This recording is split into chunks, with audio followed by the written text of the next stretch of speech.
podcast is part of the Sports Social Podcast Network. Find the biggest voices in sport on the Sports Social Podcast Network. Like the joy of football. With me, football commentator Martin Tyler. And me, Neil Barnett, who worked inside a football club for over 30 years. We've taught football all our lives, down the pub, in the restaurants, in the stadia. Now we're doing it on the podcast. And that includes my weekly letter from the gantry. Search The Joy of Football and listen wherever you get your podcasts. Sports Social Podcast Network. Find the biggest voices in sport on the Sports Social Podcast Network. Like Libero, a podcast about football, the most important of the least important things. I'm Rory Smith, and twice a week, along with 6 of the country's leading football journalists, we take you inside the game's biggest stories and discuss the most pressing issues facing the Premier League, the Champions League, and pretty much everything else. Join us as the season reaches its conclusion and we prepare for a massive summer of international football. Just search Libero wherever you get your podcasts. Sports Social Podcast Network. I'm Gary Birtles, one of the old gits from a long time ago. You've got to tune into Tricky Talks, I believe, so just do it. All the best.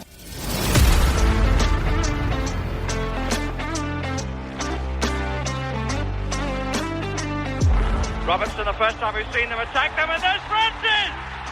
Well, that's what I wanted to see Robertson do. And still Robertson, getting his shot in, and a goal! Robertson!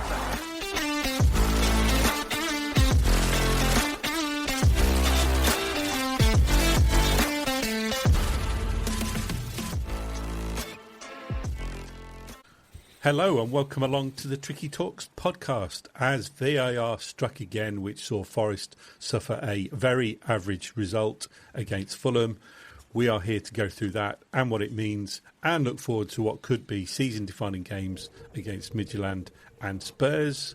Chelsea's here as always. How you doing, Chelsea? Yeah, good, thank you. I mean, it's a point on the board, but 3 would have been even better. It would. And Kate is also here. Did you enjoy your Mother's Day aside from the football? I did. I didn't not enjoy the football. Like I don't feel awful about the result. But yeah, I got a nice card and a bag of sweets and watched film in the evening. So it was lovely. Thank you. Nice. And Mollo is here, fresh from taking his lovely wife Gemma out for her birthday meal. Did you have a nice meal? Did she have a nice evening out with Mr. Mollo? Of course. What could be better? Yeah, very, very nice. Quick plug, Browns in Nottingham. Still slightly better than the Ivy, I'd say, but, you know, I'll have to go back to the Ivy to check first. Just keep going between them.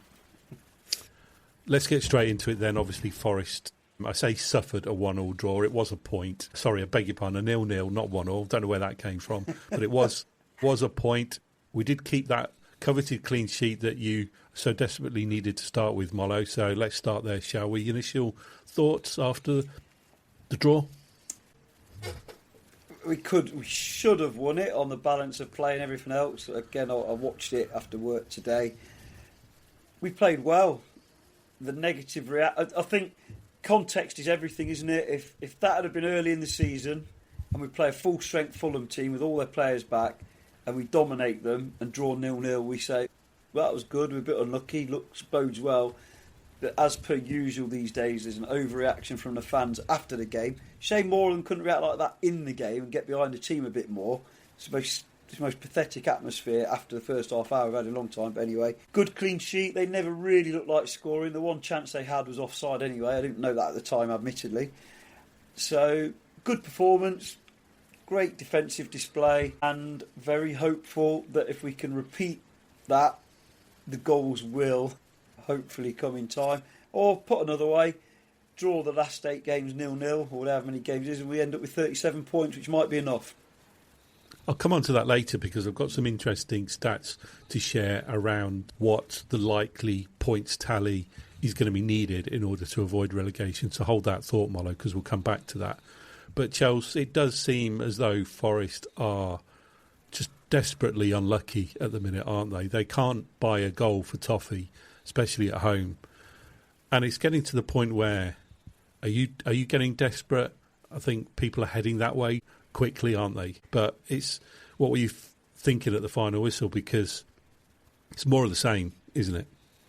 Yeah, it just seems to keep repeating itself at the minute, and I completely echo what Mollo said. if we'd have got a point against Fulham at the start of the season, it would have been like, absolutely take that point in the bag. Whereas now, because of the desperation, and we're thinking of like more middle of the road teams, towards, the bottom, we're trying to pick up those extra 3 points. I think what makes it even more frustrating is that, West Ham pick up a point, Spurs pick up a point. It just seems we're not moving that bit further away from the relegation. It just seems to, even though we are, I don't think we played badly on Sunday, I don't at all. But it just seems we play like that, we think, okay, right, it doesn't matter, we've got a point on the board. And then you see Spurs draw as well, and you think, God, right, okay, so we haven't really dug ourselves out any further than what we already were. And I think that's the frustrating bit, and that's where the desperation comes from as us fans at the minute.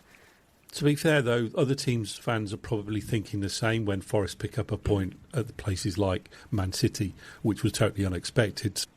I think it's probably just a general feeling for all the fan bases around the bottom of the league at the minute when they see rival teams picking up points. But for Forest, it just seems to... They just don't have any luck, do they, Kate? And we're going to talk about the VAR because I know technically it probably was offside for both the penalty shout and the goal, if you want to be really picky and think about toenails and the width of a toe, but they do seem to be hard done by there, don't they? Yeah, and I do want to be really picky, actually, as it goes, because I don't think there are many people that want to see that goal disallowed. Okay, so maybe if you're a West Ham fan and a Spurs fan, you do, but as a football fan, I don't think many people want to see that disallowed. And when that goal could literally be the difference between us staying up and going down, it makes that toenail like even more like, come on, it's football. Give us a break, And yeah, fine margins, maybe it was offside, but is that what VAR is for? I don't know. That's a whole new debate, but it's 45 seconds, I think it was, roughly, that we had where we were on our feet. I was screeching, honestly, with absolute joy, and you think, this is it, finally. And then that, he's celebrated, the team have celebrated, you think enough time has passed that you're not going to get that board go up with goal being checked by VAR, and then there it is. And as soon as it goes up, you just know it's not going to get given because it's Forest, and we don't seem to be getting anything at the moment. But then I suppose also, being Forest, nobody's ever going to give us a hand. Nobody's ever going to give us a leg up. We've got to do it ourselves. It seems that way, doesn't it? I mean, Arsene Wenger's got an idea to revise VAR and their interpretation of the offside rule, hasn't he? You're nodding, Mollo, so sounds like you're familiar with that. But it's almost like there's got to be daylight between the last defender and the attacker if the attacker's running forward. So under those rules, Ndoye would have been onside. If he's further ahead of the defender and you can see daylight between the two players, that is offside under Arsene Wenger's rule. And I think that's a lot fairer, isn't it, Mollo, in terms of how that rule, how VAR should be used and how offside should be utilised. Yeah, I think I've thought long and hard about this, to be honest with you, not just because of yesterday. And it goes back to the offside rule and what it's for. And, when the rules of Football Association were amended to include offside, it wasn't so that a defender or an attacker was a toenail offside or even a shoulder or a head offside. It was to stop goal hanging, wasn't it? And it was to stop an unfair advantage to the attacker. The daylight rule, I think, in the modern game would be spot on. Arsene Wenger, he's not an idiot. I think he's right. It would take... There's still going to be debate, but at least if you're ahead of the defender and your toe is onside and they're not sure whether it should be onside or offside, it's not got quite the same feeling that one yesterday that's gone against us. Offside's offside, ultimately. Assuming the technology is accurate, because at the time I thought he was offside and I celebrated the goal half-heartedly after I looked at the lines and thought, well, he hasn't given it. But when I watched it on telly today, I'm like, actually, I'm not convinced that was offside. And then when they've done I know they do the cartoon afterwards once they've got all the data, supposedly, but there's no advantage for anyone, is there? There's no advantage.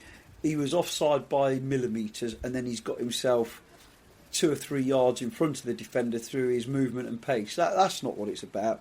So yes, it was offside. Yes, it was rightly disallowed if the technology is correct. But Arsene Wenger is spot on, and I wish he would also stand up and say, if it hits the hand, it's handball. None of this other rubbish that we've got going on at the moment as well. They're the two laws of the game that need modifying and changing yet again, and then get rid of all the. I know we're going off a slight tangent. Get rid of all the diving and time wasting, and ban having a ball in your own half for more than 30 seconds like they do in basketball for 10 seconds because it's getting boring. I watched the first half on telly earlier and I was getting bored senseless watching. I didn't feel like it at the game, admittedly.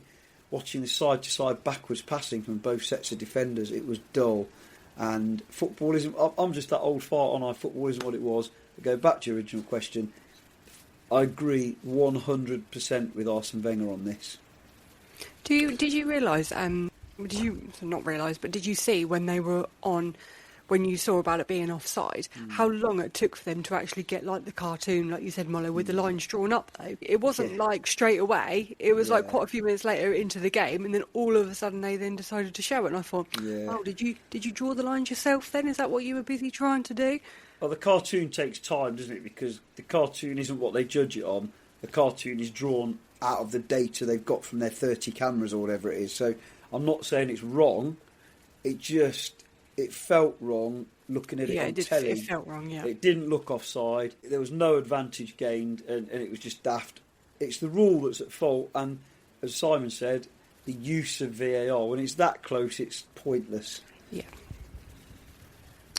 I mean, Ndoye was at the centre of the two most controversial VAR decisions, and it takes me back to his appearance in general, because I thought he did pretty well when he came on. We've not seen a huge amount of him lately, Kate, but do you think he's now getting to the stage where the first 11 are not doing the job, are they? Clearly. We might regard them as the first 11 and the strongest team, but they're not doing the job. So do they need to bring in some individuals, such as Dan Ndoye, to provide something a little bit different? I know we're going to talk about Midtjylland later and potential changes there, but do you see a case for the likes of Dan Ndoye to come in and get some more minutes, given the impact he had against Fulham? If I'm honest, maybe I'm not the right person to ask that question to, because I'm not a huge fan of Dan Ndoye. And I thought, he had those 2 moments, but I personally didn't think he had an awful lot else to offer. And as much as I wish that goal had been given or the penalty had been given, I don't believe that Dan Ndoye is the secret to unlocking success at the end of our season. I can't see that personally. What he does offer, and I've always said this, is some pace, and even that went against him yesterday, really, didn't it? There has to be an argument for some of the substitutes coming on and making an impact and finding a way to do that. I'm not personally... I don't think Dan Ndoye is that guy. All right, let's throw Taiwo Awoniyi into the mix as well, because he had a fairly decent impact when he came on for Jesus. And, OK, again, you want your substitutes to have that impact. And I'm not for one moment saying he should be starting ahead of Jesus every game, but Chelsea, is it an opportunity to do something different, to try and get somebody to provide that spark? Because you know the crowd get up for it when Awoniyi comes on, and you can hear them singing in the background. So the crowd are up for it. The manager isn't afraid to make those substitutions, to bring those players on. But do you think there's a case for Awoniyi to start? Obviously, he can't in the Europa League, but I'm talking Premier League now. Oh yeah, I'd definitely start him for the Spurs game. I mean, when we were watching it on telly, I caught the second half, and you could hear like all the fans. They were cheering for him. And when he came on, I think he made an impact. I mean, for me, Jesus, whether he just doesn't suit our style of play, I'm not 100% sure, but I don't have any confidence in him scoring at the moment, and we're not scoring. And I don't think he's a replacement for Chris Wood. And I'm not saying Awoniyi is either, but Awoniyi is a different style of play, and I do feel like he installed fear in Fulham. He absolutely charges his way through. He's a big, strong bloke. He isn't afraid to just go for it. And I think that's what we need at the moment. And he did show want, and he did show passion, and he did show effort. And that's what we need at the moment. And Jesus really isn't giving us that at the moment. When we look at Luca as well, we haven't seen much of him. I know he hasn't had many minutes, but we haven't had a like-for-like replacement for Wood, which we all know is what we needed.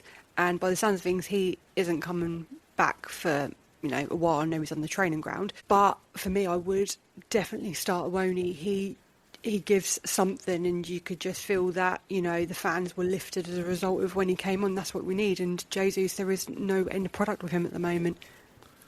According to New Zealand sources, Chris Wood and his return is about a month away. So we're looking at the Burnley game. However, I'll pose the same question to you, Mollo. We can't rely on Chris Wood right now. So would you give more minutes to Awoni or even start over Jesus at the moment? And again, we're talking Premier League here. I think history shows us, yes, Awoni has got a track record of scoring goals. I'm not degrading the idea, but history shows us the way he plays, he's better coming on fresh legs against slightly tired legs, because he can't run around like that. Last time he did, it was a long while ago now, he was blowing out his backside inside 10 minutes, and then he's no advantage to us against those defenders, is he, if you follow my drift. So, although the last couple of games Jesus' hold-up play has been absolutely diabolical, which is the one thing he's normally really good at, I still think we start with somebody else and Awoni, but it can't just be 20 minutes or half an hour. There's nothing wrong with bringing him on kind of 2 or 3, 5 minutes into the second half, getting him on there, giving him a good 35, 40 minutes plus injury time. So I wouldn't start with him yet. The other problem is, and this is sad to say, if we start with him, there's more chance of him getting broken, and we can't afford that at the moment with his history, his injuries. There's that element, but also, he does cause havoc, and although he missed a couple of chances, albeit one was offside probably, he got chances that no other player in our team would get, except possibly, although he's not a centre forward, and Kate alluded to it, possibly Ndoye, because he's got the pace when he uses it. I'm a big fan of Ndoye going forward. It's just he's not there yet. I said 5-6 months ago, next season we'll be talking about trying to hang on to Ndoye. I still believe that, because he's genuinely two-footed and he's quick. We watched the game back today. He did so much more when he came on than I realised at the game. It's kind of, he didn't give the ball away much. He was in some tight spots he got out of, and I just think he's a proper footballer. It's just we're not a proper football team at the minute, if that makes sense either. So we're relying on things to happen. But going back to the original question again, I wouldn't start with Taiwo yet, not because he's done anything wrong, but I just don't know if he's ready to try and play 60 or 70 minutes before being replaced. But then that does flip it, that a fresh Jesus against tired legs could have an impact as well. So there's arguments both ways, isn't there? Yeah, and we've seen firsthand the impact Awoni has coming off the bench at Brentford, and how much nuisance he was in that particular game. And I would have him in the team ahead of Luca for a start. Much is sure. Continuing the theme of substitutions, though, I mentioned just now Pereira is brave in his substitutions, and he was certainly brave in pulling off Morgan Gibbs-White and Elliot Anderson. What did you make of that, Kate? Because they're our two best players, and I feel if we're going to get out of this mess, those two are going to have to be showing the England form, because I don't know where it's going to come otherwise. So when those guys are taken off, it seriously weakens your team, doesn't it? Now, I know it wasn't for very long, but nevertheless, you want your best players on the pitch, surely. And that, to me, makes even less sense. What's the point of pulling them for that tiny amount of time? Unless one of them has pulled up or is starting to show a bit of an injury, or they've in some way indicated that they want to come off. When it's for such a short amount of time, I don't really understand it, and it always makes me nervous when we weaken at the end of a game, because 0-0 is so fragile. And I just thought when they came off, if we concede now, good God, this place is going to absolutely rip apart. Luckily we didn't. Was it luck though? I don't know. Was it not? Was it skill? We looked. I mean, I do. We looked a lot stronger in those last 10 minutes when they'd gone off than when they were on. Ironically, because at the time I was raging, thinking, what the hell was he doing? But watching it back, Yates won every single header, every single tackle, didn't give the ball away once, set a couple of moves going with his winning of the ball. And apart from, obviously, McAtee, I mean, that goes without saying at this point, we looked better and more dangerous having, I think even the commentator said something along the lines of, Fulham have wrestled back control of the game just before he made the changes, and then suddenly we had it. Football isn't played on paper, and I completely agree that it was a crazy idea, but it nearly worked, and it didn't. It did the exact opposite of what I thought it would do. We created more chances for Taiwo. We won every single ball in midfield. The only thing I don't agree with, and you know what I'm going to say, is if you're going to take off a centre midfielder, take off the one who's been as useful as a cone recently, a traffic cone. Which is exactly what I was going to say. Yeah, sorry, yeah. I don't have an issue with bringing Yates on. You know, I know that he isn't quite the player that he was, but he has still absolutely got something to offer. And when it comes to battling, you'd want Yates on your shoulder battling with you. So I don't have an issue with Yates coming on. But for me, other players, shall we say, could have made their way to the dressing room slightly earlier than Elliot Anderson and Morgan Gibbs-White. Did you know only 6% of people are getting enough fiber? That's why Quaker created Fiber February, a month-long movement to show your gut a little more love. It's like dry January, only easier and more delicious. Quaker has over 100 delicious options that are a good source of fiber. So go buy Quaker Oats today and join the Fiber February movement for a healthy gut. LinkedIn is pretty great at a lot of things, like helping you tap into the latest trends and insights in your field. We cannot stop your coworker from tapping her pencil. LinkedIn can help you find new jobs that align with your career goals. We cannot help you find the source of that weird smell in the office fridge. Ew. And while we can't stop your coworkers from bringing their hobbies into the office, LinkedIn can help you bring your career to the next level. LinkedIn is the network that works for you. This is your fix. I am your host, Stassi Schroeder. Welcome to Tell Me Lies, the official podcast. What's the most unhinged thing of season 3? Steven, because he's so evil. I do think he is misunderstood. You see everyone face consequences. It's intoxicating. The writers just know how to trick you. There's always a twist in this show. Tell Me Lies, the official podcast, January 6th, and stream the new season of Tell Me Lies, January 13th on Hulu and Hulu on Disney+. Yeah, I'd agree with that. The only thing I'd say about Yatesy as well, and we're all his biggest fans, but it's almost he's become a caricature of a player because he's not playing. And you just said he's not the player he was. He's at his absolute peak right now, but we're expecting him, or people are expecting him, to drop into the team having not played many minutes and be at his best. And amazingly, he's done it twice this season now. Last night was one example, and the other one was Man United when he came on after a short period of time. If you're not playing and not getting any rhythm, it's hard to be dropping in. But he still did more in that short space of time than the guy playing the same position until he pushed further forward. And I'm not advocating, Yates is our best player, let's start with him, because you just get slaughtered for that. But at least, as you've said, you know you've got someone who's going to fight to stay up.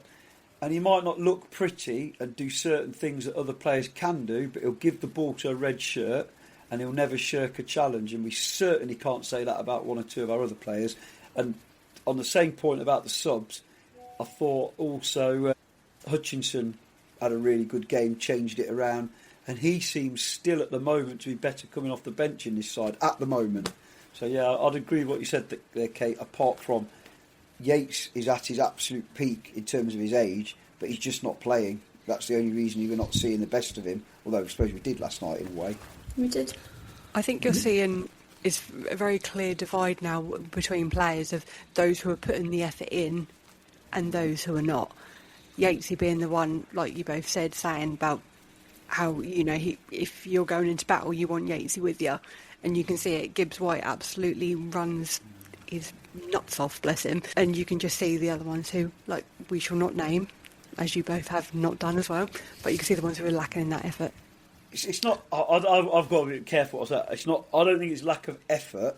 It's a lack of a type of application. Like, we've got one player. We've got a couple of players who are a bit weak in the challenge, but we've got one in a crucial position that will not go in for a 50-50 tackle ever. He'll dangle a foot. He'll toe poke a tackle. He'll make a bit of a block as the other person's made the tackle already, but he physically won't go in for a 50-50, whether he's worried about injury for the last however long. And I don't understand it. And then you see Yates goes in and wins an 80-20 against him, against the biggest guy on the pitch who's built like a brick outhouse, and smashes him. The guy bottles it so much the ball goes out for a goal kick when we all thought it must be a corner because it must have come off him. And you think, that's what I want to see from my team right now while we're at the bottom. But he's not a technician, he doesn't look pretty, so, you know, let's keep the man who can block passing lanes occasionally and has the ability to make a fantastic forward pass, but usually chooses not to. That was great of Yatesy in that challenge that you talk about, Mollo, because he was convinced it was a corner, and he looked at the ref, and him and the ref started laughing at each other, didn't they? Because I think the ref knew Yatesy was trying to pull a swift one over him. But another player I want to talk about is Ola Aina, and I'd heard on another podcast that I won't mention that they thought Aina was lucky to get a start after his mistake against Midtjylland, which is a bit harsh to say the least, and I don't think we'd agree with that. But he put in a shift, and his effort, of course, in the second half, which crashed off the crossbar, just summed up Forest's luck at the moment, didn't it? Millimetres, fine margins. Any other day, that would have been top corner. But then at the other end, a few minutes after that, he went and cleared a certain goal off by heading it away, didn't he? If you remember that one from Rahul. So I think we need to give a nod to Ola Aina's performance, given the fact that his confidence must have been low after making that crucial mistake against Midtjylland. But I think it's fair to say, Kate, he bounced back, didn't he? He absolutely did. I bet the Ribena reps were poised and ready at their keyboards as that ball flew towards goal. I bet they thought, we're getting it again. But no, it wasn't meant to be, was it? But no, he did. He had a great game, and I was really pleased for him because I am a big fan of Ola Aina, and I thought he thoroughly redeemed himself, and what a great way to shut people up that have got helpful comments like bench him because he made a mistake. You know, like that. There you go. Have a bit of that. Shall we move on to Mollo's moment then, shall we? Well, unusual one. It took me time. I was trying to decide between Seatman's new song, which is the Tears for Fears, Shout, Shout, Let It All Out. He was doing that against Liverpool, wasn't he? Yeah, we are the Reds from the City Ground. I'm talking to you. But in the end, I've gone for a very unusual one. Obviously, I can't pick the goal because I didn't celebrate it, if I'm honest, properly until I was sure, and then it went the other way. But for me, this is a very personal one. It's not. No one else gets to enjoy it. I went for a drink at half time and left the youngsters up in the stand. And I came back and I was like, "Where's Henry?" And then he came wandering back with a scarf round his head, about 4 on each arm, round his legs. I don't know how many. And I just thought, have I been transported back to 1978, silk scarves on the wrists and all that sort of stuff? So I show my age again there. But you'll probably just about remember it, Simon, won't you, when they used to have the silk scarves everywhere. So it was a very personal one. That was my moment, because it was actually just so funny to look at, and everyone around was laughing at him and whatnot. And my wife decided to wash them all because she's germaphobe and thinks that because they were sitting on the seats all game, they must be really dirty. So they've all been washed now as well, hence why I'm allowed them on the door. So a very unusual moment, and sorry to Seatman, he didn't quite get the nod with his latest song, which only about 100 people joined in with most of the game, because, let's be honest, the support was poor, wasn't it? And I know the players have got to give us something, but that was a game where they really needed it. And we made a conscious decision, the group of us, probably after about 3 or 4 pints, that we were just going to sing the whole game. If no one joined in, or we joined in with Seatman, and no one, so be it, because the boys need us. And ended up with one of my mates having a bit of a row with somebody who wouldn't join in, but it's not an actual row, but a pleasant disagreement, A-block style. And it was one of them where you just think, if you can't get behind the boys in a game like that when they need us more than ever, why are you bothering? It's just like going to the theatre. Why are you bothering? There was, outside of A block, there was nothing. Absolutely nothing. And once the game was sort of 15, 20 minutes in. Lower Bridgeford, silent as usual these days. Even B block a little bit, but not much.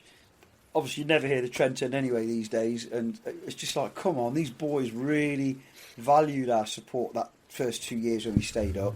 They need that support. I know it's not pleasant, and I know I've read excuses about people have had enough and people are worn out and people have had this and people have had... I'm like, yeah, we all have, but for those 90, 95 minutes, we really should have got behind them all the way around the ground like we have done in the past. But I guess, like forward passing football and 50-50 challenges and referees making mistakes that don't get corrected by millimetres, that's gone as well maybe now. Just got to accept it. Where did Henry get the scarves from? Because when you were logging on, Kate was convinced you'd put a bulk order into Temu or something. No, freebies. I'm glad to hear they don't dissolve in the washing machine. That's the result. Yeah, they just went. He must have gone wandering off at half time. Because I was like, "Where is he?" And Ellie just said, "Oh, he's gone off." And she was giggling. I was like, "Okay." And then he came back with round his head, it was comical, like something from. Like all he needed was double denim 1978 style with the terraces, but it was comical. But yeah. And do you know what, Mollo? I have to say, I did exactly the same thing. Now, bear in mind that not with the scarves, with the singing.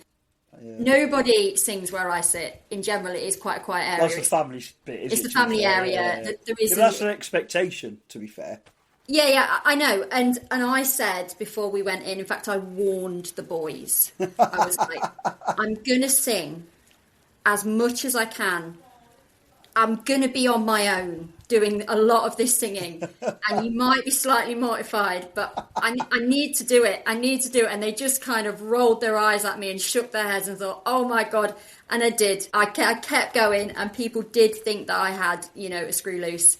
But yeah, on my own. Lots of come on you Reds, lots of on and off the pitch. As much as I could muster, I did try. I think the pennies just dropped for me because I couldn't make the game yesterday with it being Mother's Day, so I didn't go. I didn't feel as though I could afford to spend the whole day out and not spend any time with my mum and obviously the kids with their mum as well. So, but I did spot Mull of Kintyre before the game and just after half time, and I thought there were an unusually high number of scarves being lifted. I thought I've never seen it that great before. And so they were obviously giving free scarves out to everyone, were they? There's one on every seat.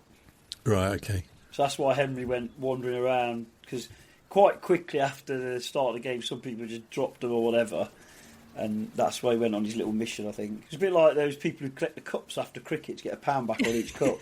It's like if you got 50p back on each scarf.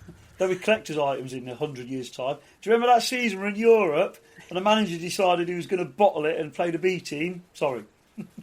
Later. So they're going to be loads of these on Vinted now, aren't they, for sure? You would have thought. For £1 each. Right, let's... Wallpaper. Any final thoughts on Fulham before we do our player of the matches? Just a fair play to what you said there with Ola, because he's since his injury, he hasn't yet got back to full speed, and I think he's a long way off it. Even last night, he was a mile off it from what he was last year, where he was the best right back in the league, and that's natural after a bad injury. And if you're saying it's a month till Chris Wood's back, I've been saying all along we can forget about Chris Wood having an impact until September, until next season. And I just know how our fans work. He'll be fit, he'll come back, he'll do not a lot, and he'll be on his case just as usual, but hopefully not most of them, because he's earned the right. But I think we've got to write at this point in time, having been out so long, we need to write off Chris Wood. Remember what he was like when we signed him, when he'd been injured, and it's not his fault. That's football, as Ola Aina's currently proving. I can't wait till Ola's back to full strength, and he's getting there. Definitely a big step last night, wasn't it? So is Aina your player of the match then? Absolutely Ola? Not. Who is, in a word? Miles off. He was miles off. He did some great things, but he also did some shocking things. Man of the match, I need to say Murillo then, who also did some amazing things and shocking. Milenkovic, consistent, clean sheet. When we were in trouble, he put his foot in. he took out one of their men super sneaky that I didn't even notice at the game near the start of the second half, was it? Just really good, back to his best, Mr. Steady in a defence that needed to be rock solid, and it was. And it certainly can't be an attacking player, can it? Kate, your man of the match, please. I'm going back to Nico for my man of the match. I thought he had a great game. I thought he kept someone fairly quiet. I thought he did pose some attacking threat at times. I thought he was up and down. I thought, as ever, Mr. Consistent. So I looked at that and I thought, there's my guy. I'm going with Nico. And who are you going for, Chelsea? I only saw the second half of the game, but I was watching the highlights and I did get a first half report from my dad as well when I came in after work, as I usually do. So, yeah, I'll go for Gibbs-White purely based on what I've seen and when I watched the game back and things. So, yeah, he absolutely runs his socks off and he's just, again, consistent.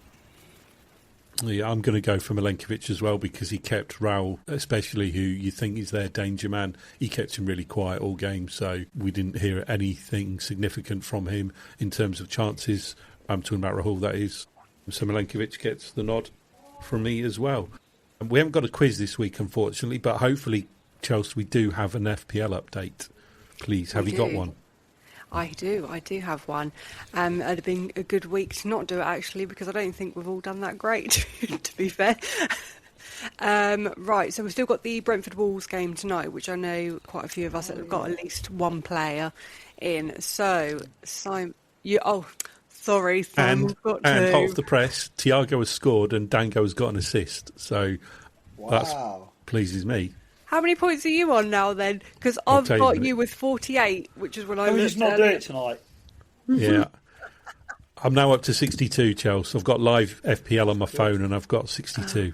Gosh, let me change it now on my laptop. I'll put 62 points rather than 48 for Simon.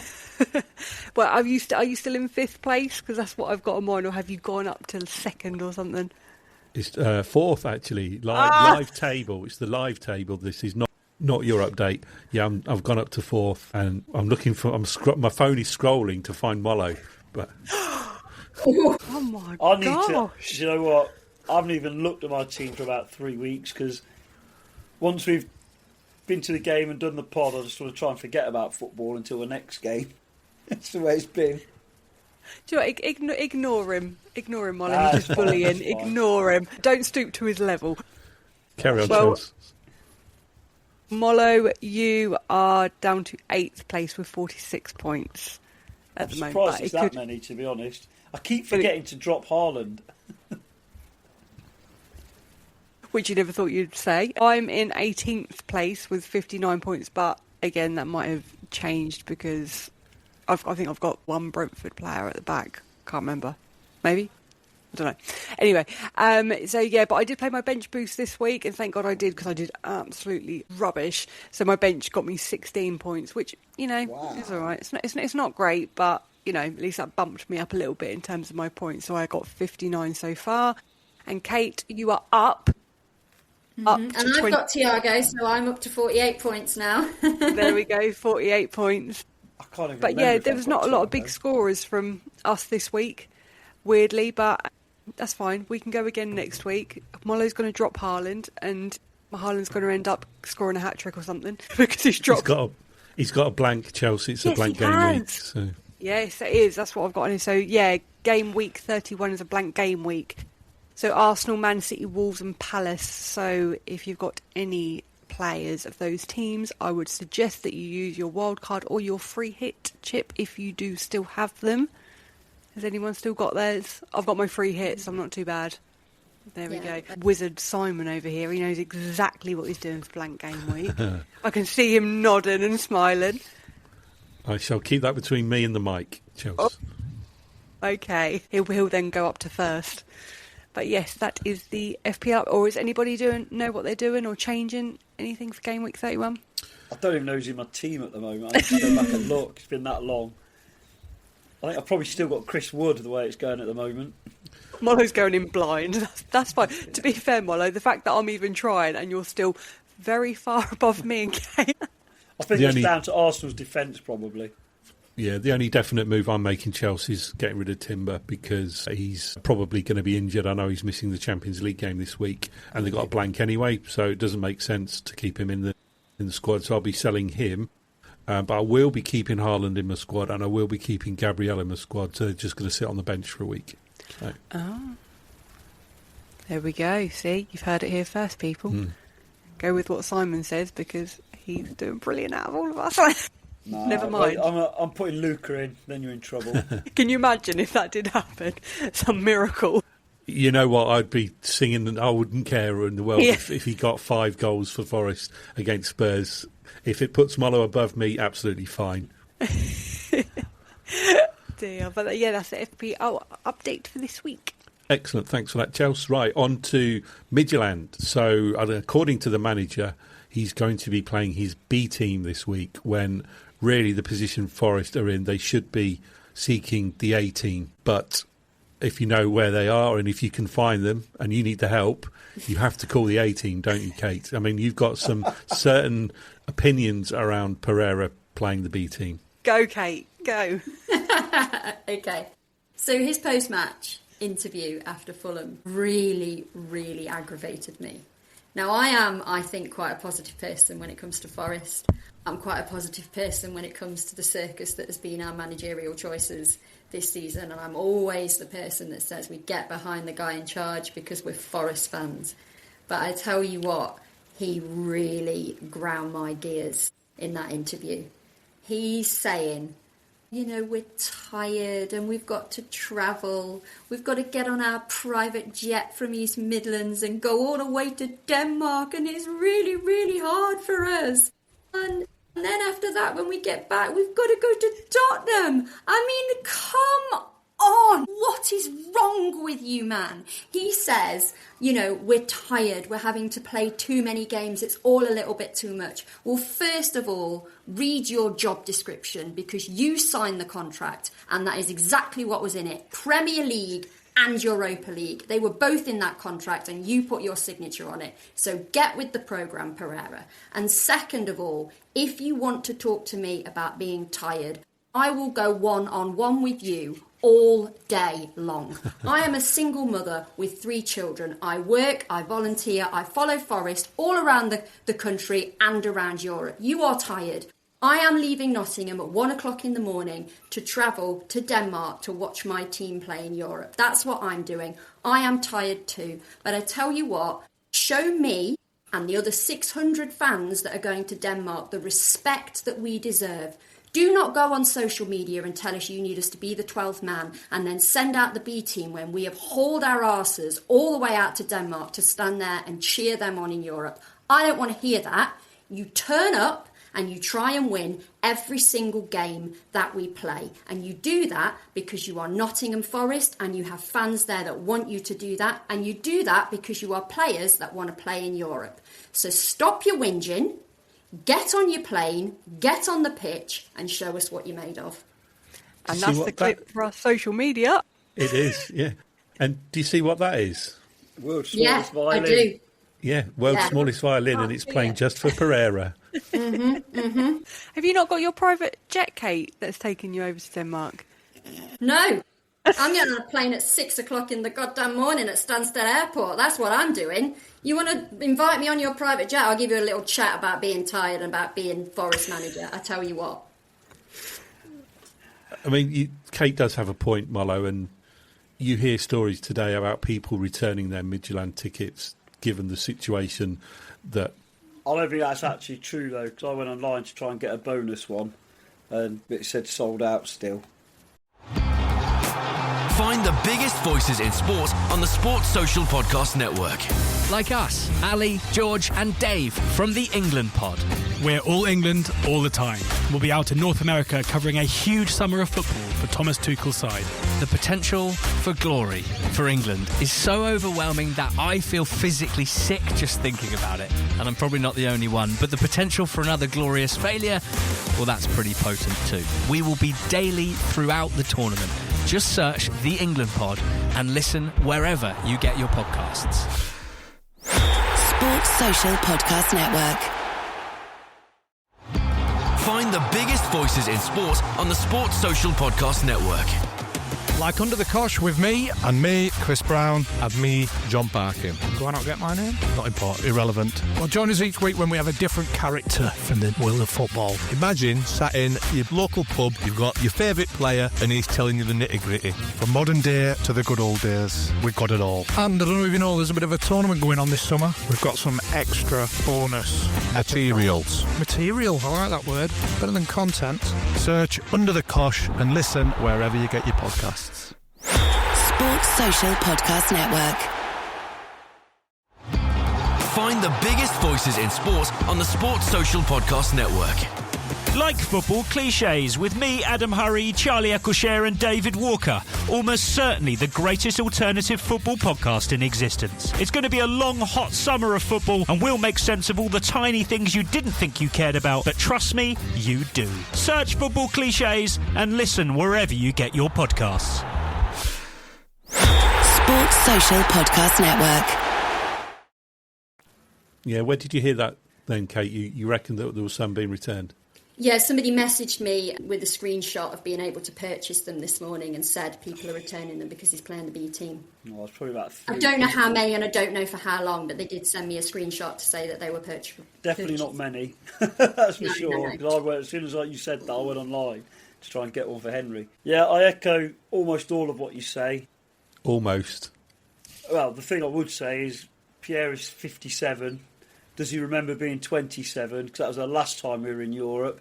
And that means we'll be 87, or he will be 87 next time we're in Europe if that trend continues, if he doesn't win it. And I am, I've got, to not quite echo, Kate, but I am a two-parent family with 3 kids and a full-time job and various other commitments. And I'm hauling my butt out of bed. And not only that, I don't get paid holiday like many people because I'm self-employed as it stands. So I would accept it if all 650 fans get something in the region of, I don't know, 500 or 600 quid each for their trouble. Then I'd accept it, even though I don't agree with it. But it's a difficult conversation to have because I'm a bit meh with the Premier League these days anyway. I'm not saying I want us to go down and that debate, what would you rather? Well, for me, the way I look at it now, we sit in a pub. I went to the pub before the game quite early this week, and we're talking about the old times and the other time. In 10 years' time, when I'm sat in a pub, I'm not going to be going, oh, do you remember that season when we let ourselves get knocked out of Europe, but we stayed up and got another 150 million quid and the finances were okay? Yay! But I might be saying, do you remember that trip to Istanbul when we played in the Europa Cup final and hopefully won it? And all those trips that season, trips to Stuttgart or Porto, trips to Lille or Villa or wherever, So maybe I'm just too old and romantic. What I do find, though, the split between people who want us to stay up and people who not want us to stay up, given a direct choice, although they're not mutually exclusive, people who go to the games, including European games, tend to want us to win something. But people who primarily armchair fans and social media guys, they're like, it's all about the Premier League, it's all about the Premier League.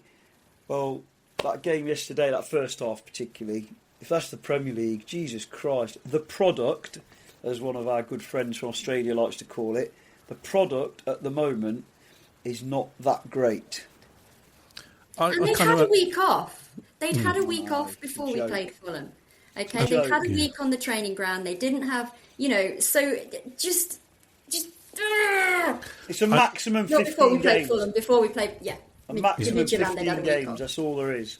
And there's another international break round the corner where they're going to get another break. So you've got Maybe to look forward to that. Maybe they can come to the Garibaldi Girls gala then, because they're getting another break, yet another break. I mean, I understand where you're coming from. In terms of what you think about the Premier League, Wallow, it's like, I'd love Forest to win a cup. I'd love them to win the Europa League and get a trophy. The Premier League is a means to do that, I think. Because if you're in the Championship, so we go down, and it's losing. What I can cope with playing in the Championship if we win the Europa. Yeah, what I'm scared of is losing the likes of Murillo, Anderson and Gibbs-White, who are the 3 biggest assets you would have thought would go in the summer if we go down. They might go anyway. But those 3 are the catalyst to winning a trophy, aren't they? Given the quality they have. So it's losing those kind of players where we're so close to winning a trophy. You suddenly take all of that away. It almost feels like we're back to square one again in terms of trying to win a trophy. Now, I know the playoff final is a trophy of a different sort, but it's not a major trophy. It's a major trophy that all Forest fans now want, isn't it? To see their team lift it in Istanbul, Molo, at the end of May. Absolutely. Going back to the Championship is a setback towards those goals. It is, but if we've already won the trophy, I'm not. Just to be absolutely clear, I don't think they're mutually exclusive. And as I've said previously, I actually think momentum's important. And if you tinker with the team, that's one thing, to sort of freshen up a couple of people that need it. The thing about Morgan Gibbs-White is the more he plays, the better he gets. He's like a Duracell bunny, isn't he? There's just something about him. You leave him in that team, he plays his way into form, he never stops running.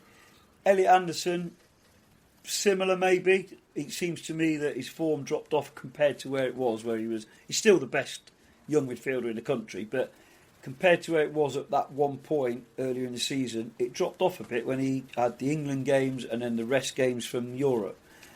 Coincidentally, I guess, because the whole team dropped off.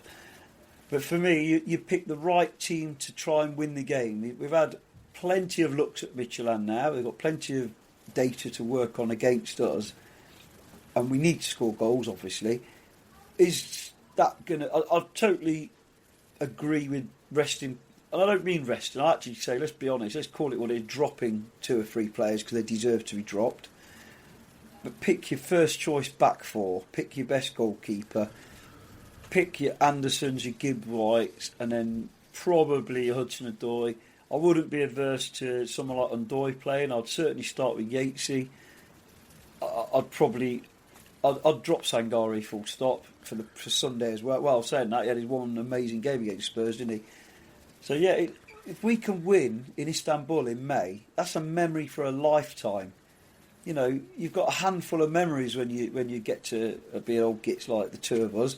And those amazing days at Wembley, and I include the playoffs in that was right up there because of the long wait, I guess. Those amazing days at Wembley, those days at Arsenal away, the Littlewoods Cup finals, the European Cup finals, which I didn't actually go to, but, you know, amazing stuff. So they're what football's all about, but unfortunately it's become a money monster.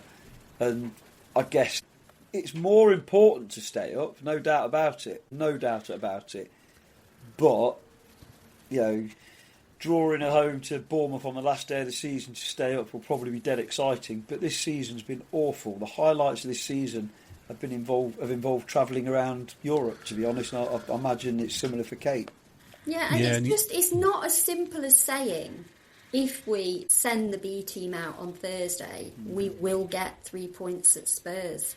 Again, maybe I'm naive in saying that we should compete in both competitions, but there is absolutely no guarantee that if we rest the whole starting 11 on Thursday, that we go to Spurs and we win the game. It's just not that simple. It's not how it works. It just isn't.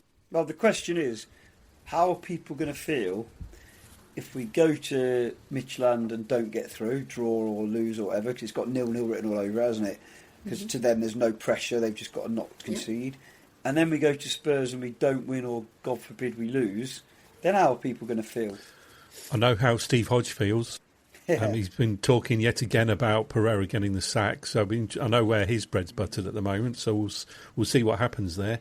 But obviously you, Molo and Kate, are going to Midtjylland on Thursday, which means that we aren't able to bring you an additional pod later in the week because of that, and Chelsea are working as well. So the next time you hear from us will be after the Spurs game. So on that basis, let's talk a little bit about the Spurs game now and the relegation run-in. And to me, it feels like if Forest avoid relegation, it will be more to do with the failure of the other teams than it will be Forest earning it at the moment as things stand right now. I don't know what you guys think, but the Spurs game to me feels like a cup final in the sense that, does the loser go down? I'll put that question to you, Chelsea, first of all. Oh, God. Is that how you feel, how important the Spurs game is at the moment? Yeah, I do feel like that.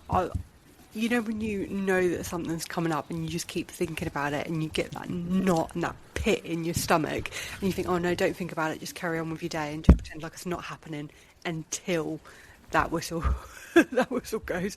But it does feel like a cup final to me. It does. I am so nervous about it, and this is probably the first time that I've actually spoke about it, because me and Dad are not really talking about that game, the Spurs game. We're just completely ignoring the fact it's even happening. But yeah, cup final, that's exactly what it feels like for me. And I don't know whether I'd agree with the fact that it's like the loser goes down. But again, it depends what happens with West Ham as well. Take that into consideration as well for the weekend. But I am so nervous about that game, and to me, it is a must-win game. Well, a must-not-lose game. But yeah, we need to pick up at least a point. 3 would be absolutely amazing. I think Molo's got ghosts. I think it just sounds like he's letting off. Oh, is it? Yeah. I'm sorry, I've got to do something. But I just want to talk through the current relegation odds as they stand right now. So Wolves have a 99.93% chance of getting relegated. Burnley at 99.65%. So you can almost assume those two are down. So as I said, as it stands right now, West Ham have a 46.57% chance of being relegated. Forest's odds have worsened since that point at Fulham. They're now at 34.05%. And Spurs have actually improved a little bit on the back of a point at Anfield. So they've got a 13.18% chance of going down. And to round it off, Leeds 6.45% chance of going down. I just feel like Spurs are going to get themselves out of it. That is just what I feel like is going to happen. Well, it'll be such a Spursy thing for them not to get out of it, though, wouldn't it? So, Spursy. Yeah, no, I know what you mean. But you talked earlier, Mono, about the number of points needed to survive, and the projections are that 38 points this season might be enough. And it's quite a high number when you compare it to previous seasons. In 24-25, it was 26 points. The season before that, it was 27. The season before that, it was 35. Then it was 36, 29, 35, 35, 34, 35 and 38, going back all the way to the 2015-2016 season. So if 38 is the projected number you're going to get this year, it seems as though it's the hardest season in a long while to stay up for those teams that are at the bottom. And I think I read somewhere there's only been 2 occasions where a team has scored higher than 40 points and got relegated. West Ham on 42. West Ham was I remember one, yeah. that one. I don't know who the others are, but would that have been in the 38 game season though? Can't remember. Because I know West Ham were, but the others might not have been. I just think this is going to sound weird, but I think it's much more damaging to Spurs if they lose on Sunday than it is us, because this is their cup final. This is their kind of, if we lose, if we can't even beat Forest having got a point at Anfield, then we might as well just throw in the towel, hoping to throw it in before the game. If we lose, it would be typical Forest to go and win the next 2 or 3, although I'm not convinced we will, because it's going to do serious damage to the morale, isn't it? Because we've forgotten how to win as well, haven't we? Let's be fair. Apart from that game at Fenerbahce where they didn't turn up and we did, and we took advantage and played really, really well in an unbelievable atmosphere. Well, there won't be an atmosphere like that anywhere else. Happy birthday! She's gone here. But I just think it's got a horrible 0-0 written all over it again, hasn't it? But the players yesterday were under a lot of pressure at home, and they still turned up. They may not have scored, but they did turn up. They didn't bottle it. The effort level was there, albeit the application wasn't exactly brilliant for some of them. But if we turn up at Spurs, that commodity in these situations of an early goal and turn the crowd, then it could really hurt them. Because I didn't watch the Liverpool game yesterday. I was out, took Gemma out for we all went out for Mother's Day. But I was watching it on my phone, like the score, and there was little updates, and it kept saying Spurs are playing well. They're in this game, blah de blah. And is that a reflection on Liverpool because they're not great? But if Spurs have got the players, if they all turn up with the right attitude, the right application, half decent tactics, they can compete and beat anyone. But so have we. And I don't see much evidence from them this season, recently particularly, that they're going to turn up. Let's hope they don't. Let's pray they don't. Because they've still got more points than us at the moment, haven't they? Go on, Chelsea. I did hear, have they got, is that 3 players come back from injury? I could be wrong, but that's what I heard. Freddie for... Suspension as well, haven't they? Whatever his name is. Van der Ven's back. Yeah, Van der Ven, you think, great, just happens to be... If there's any consolation, Spurs fans might be obviously buoyant after getting a point at Anfield, but that offers no guarantees, as we well know. Having got a point at Man City, we all thought that was going to be a springboard to a victory, and so far it hasn't happened. So there's no guarantee that will be also a springboard for Spurs. So that might be something for Forest fans to cling on to there if they're a bit worried. But just to go over the other teams and how they're performing form-wise at the minute. Leeds have lost back-to-back home games and have won just once in the last 7. And they're only 3 points off the bottom 3, and they have only just won once on the road in the league all season. And they are playing... They've got Man United coming up away as well in a couple of weeks. Spurs, we all know about, of course. West Ham, they've beaten a Burnley. They've picked up another win at Fulham. They've only lost twice since in 8 games, and that victory in North London was against Spurs, of course. So they have looked to have got a bit of fight about them.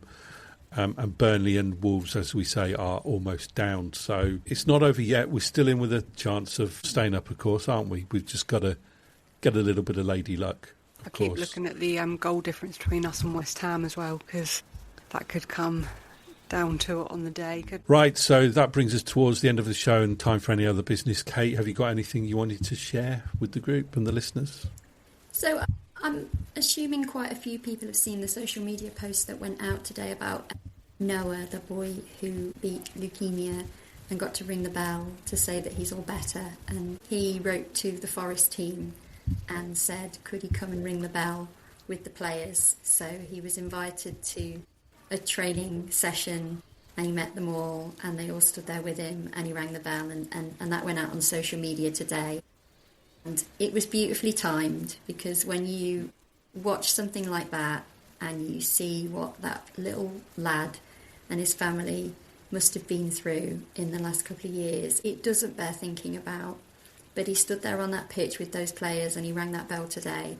And I just wanted to say, incredible kid, incredible family, all the very best wishes from us, and well done for Forest for inviting him down and doing that with him. Yeah, absolutely. I certainly echo that. As a leukemia survivor myself, I know exactly how he must have been feeling. And when I was ill, I really struggled with the illness. So God knows how he must have been feeling going through his treatment and his recovery as a child. It must have been difficult to understand what his body was going through and how they were going to be treating. So absolutely marvel at somebody like that who can recover and get better, because it's not an easy illness to overcome. But what I did like about the clip as well, Chris Wood was there, wasn't he, in his training kit. Mm-hmm. So hopefully, we say a month off, who knows. Mm-hmm. Right, Mollo, anything from you? Can't follow that. Just turn up on Thursday and turn up on Sunday, and we'll just get ourselves out of this, because I'm a bit of a stats geek when it comes to maths, and you saying 38 points looks like it could be enough. One win just gets us that much closer, doesn't it? Sooner rather than later. It's going to go down to the wire, I think. Chelsea, anything from you? Final word. Just what everyone said about the little legend that is Noah, bless his heart, sending love to him and all his family. Yeah, just another reminder about the Garibaldi Girls Gala, 28th of March. We have got absolutely amazing prizes in the raffle, and yeah, you can go ahead, get your tickets. 28th of March, go head over to our Instagram, the link is in the bio to grab your tickets. So yeah, it's going to be an absolutely amazing night with special guests and an amazing raffle with brilliant prizes, including signed shirts. So go get your tickets, please. Great, that's it for another episode. Thanks, Chelsea. Thanks, Mollo. Thanks, Kate. And to everyone else for listening and watching. As mentioned earlier, we'll be back after the Spurs game to review what promises to be a pivotal week in the history of Nottingham Forest Football Club. And as the great man once said, I hope anybody's not stupid enough to write us off. Find the biggest voices in sport on the Sports Social Podcast Network. Like The Upshot with Jack and Zach. It's a podcast about the scandalous antics of the biggest names in sport. From David Beckham's stag do of the century to the real reason Chelsea sacked Thomas Tuchel. This summer, we'll be in the USA, unearthing all the funniest stories from the biggest tournament in sport. Search The Upshot wherever you get your podcasts. Sports Social Podcast Network.